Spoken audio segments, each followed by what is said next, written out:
رمضان المبارک کا چاند نظر آنے والا ہے۔ سعودی عرب اور کچھ ممالک میں چاند آج نظر آ چکا ہے اور وہاں کل روزہ ہوگا، جبکہ ہمارے ہاں کل امکان اور قوی امکان ہے کہ چاند نظر آ جائے گا۔ تو اس سلسلے میں ہمیں پہلا عمل کون سا کرنا چاہیے؟ جب رمضان کا چاند نظر آ جائے اور چاند کی اطلاع مل جائے تو عشاء سے قبل مغرب کے بعد 6 رکعت نماز نفل ادا کر لی جائے تو بہتر ہے۔ اور اس کا طریقہ ہمارے بزرگ یہ فرماتے ہیں کہ 2 رکعت نماز پہلے شکرانے کے ادا کر لی جائیں اور 2 رکعت خشوع خضوع کے ساتھ پڑھ کر اللہ تبارک و تعالیٰ کا شکر ادا کر لینا چاہیے، ہاتھ اٹھا لینے چاہیے۔ پروردگار، آپ کا شکر ہے، آپ کا احسان ہے، انعام ہے مجھ پر کہ ایک مرتبہ پھر مجھے رمضان آپ نے عطا فرما دیا، تو اب رمضان المبارک مجھے مل چکا ہے، اے پروردگار میں اس پر آپ کا شکر ادا کرتا ہوں۔ پھر 2 رکعت نماز نفل توبہ کی نیت سے ادا کرے اور 2 رکعت پڑھنے کے بعد اللہ رب العزت کی بارگاہ میں ہاتھ اٹھائے، اے میرے پروردگار، گزشتہ رمضان گزرنے کے بعد 11 مہینے میں نے گناہوں میں گزار دیے، آپ کی نافرمانی کرتا رہا، آپ کے احکامات کو پس پشت ڈالے رکھا،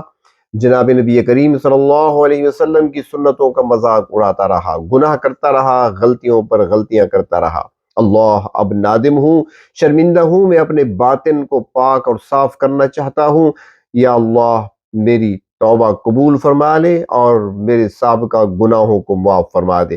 میں ہر کیے ہوئے گناہ اور غلطی پر ندامت اور شرمندگی کا اظہار کرتے ہوئے معافی کا طلبگار ہوں، اللہ مجھے معاف فرما دیجیے۔ اس کے بعد 2 رکعت نماز نفل حاجت کی نیت سے ادا کریں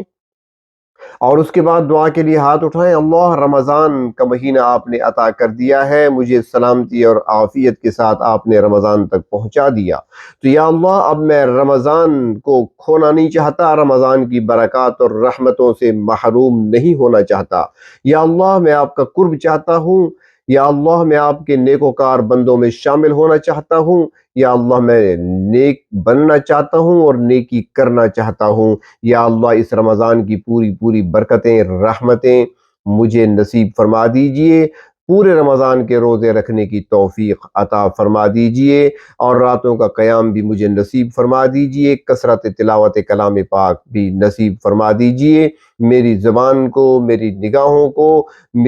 میرے کانوں کو اور میرے جسم کے ایک ایک عضو کو اپنی نافرمانی سے بچا لیجئے اور حفاظت کاملہ اپنی طرف سے نصیب فرما دیجئے، نفس کے شر اور شرارتوں سے میری حفاظت فرما دیجئے۔ یا اللہ، میں رمضان اس حال میں اور اس طریقے سے گزارنا چاہتا ہوں جو میری زندگی میں انقلاب لے آئے۔ یا اللہ، آپ نے روزے فرض کیے اس لیے، آپ نے فرمایا لعلکم تتقون، تاکہ تم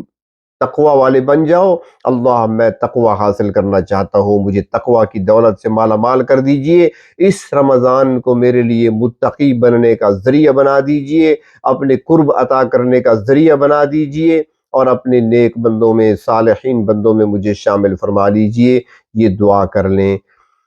نفل حاجت پڑھنے کے بعد، اللہ تبارک و تعالیٰ دعاؤں کو قبول فرمانے والے ہیں، اللہ رب العزت ہمیں محروم نہیں فرمائیں گے۔